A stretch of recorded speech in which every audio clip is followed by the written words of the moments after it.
What's up? Today we're going to go over the kind of new Stafford Gambit, which is an aggressive opening for black against the white's first move pawn e4. But in contrast to the usual Stafford Gambit, the today's opening variation is completely unknown by your opponents. In fact, it's called a Busch-Gass Gambit, and I bet you never heard this before.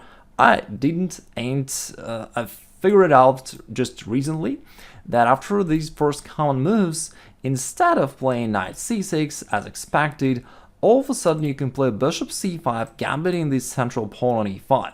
And this is a very unusual variation that your opponents are unprepared for, and therefore you can catch them off guard.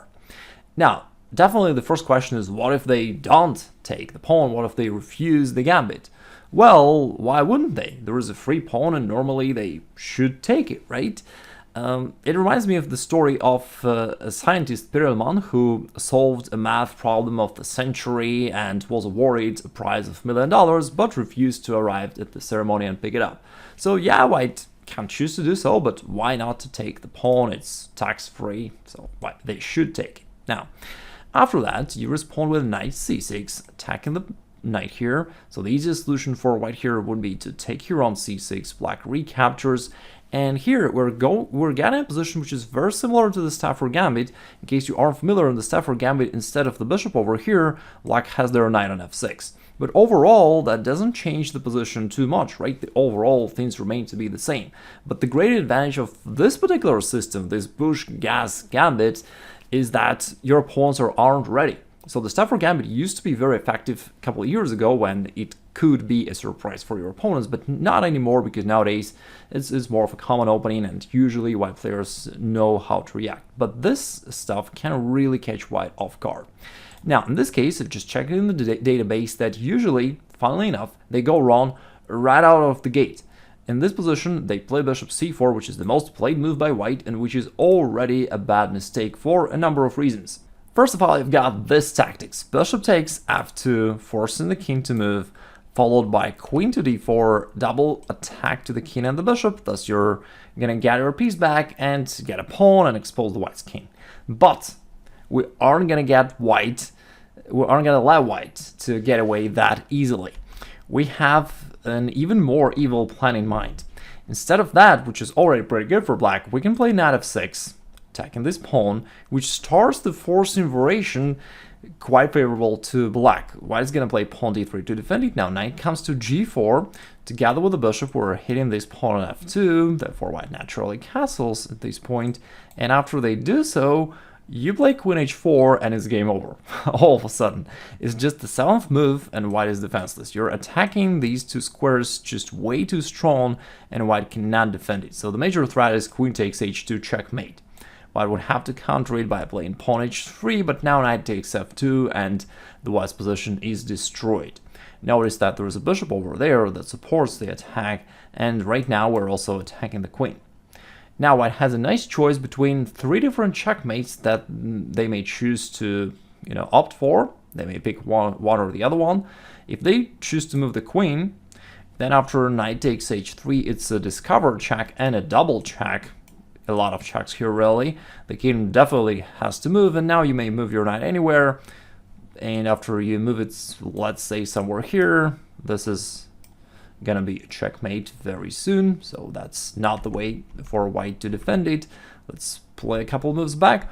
If white chooses, instead of moving the queen, to say, okay, I'm ready to give up some material, but to stop the black's attack, that doesn't quite work. No, not queen g3, queen takes f2, and after king goes to h1, you've got a beautiful way to finish the game. It's bishop g4, very unexpected and very powerful.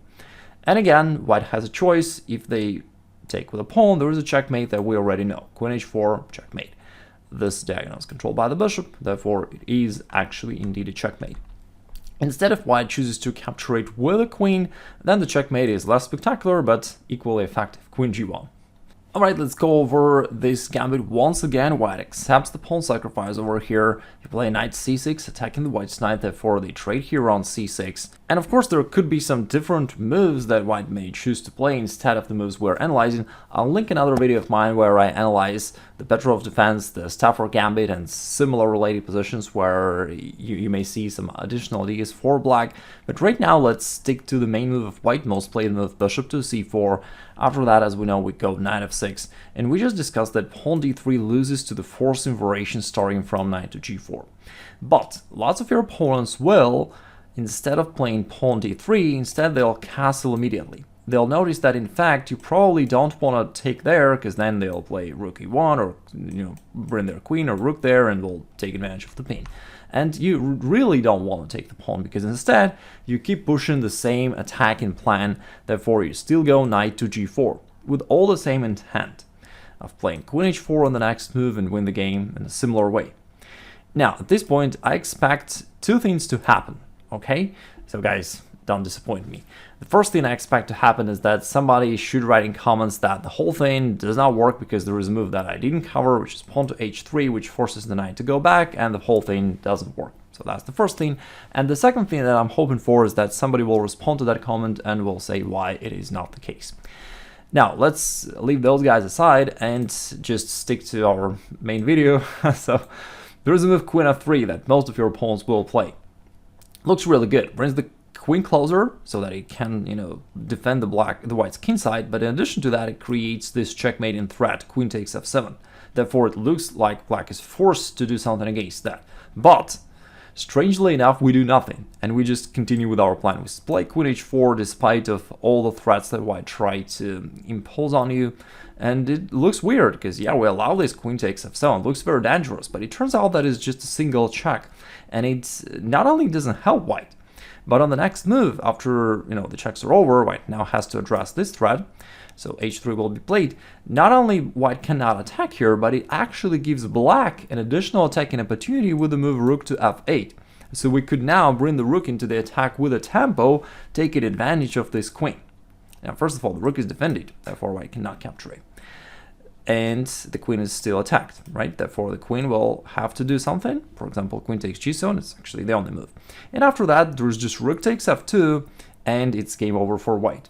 So that's another really funny story where white tried to play in a smarter way, but somehow it really didn't work out.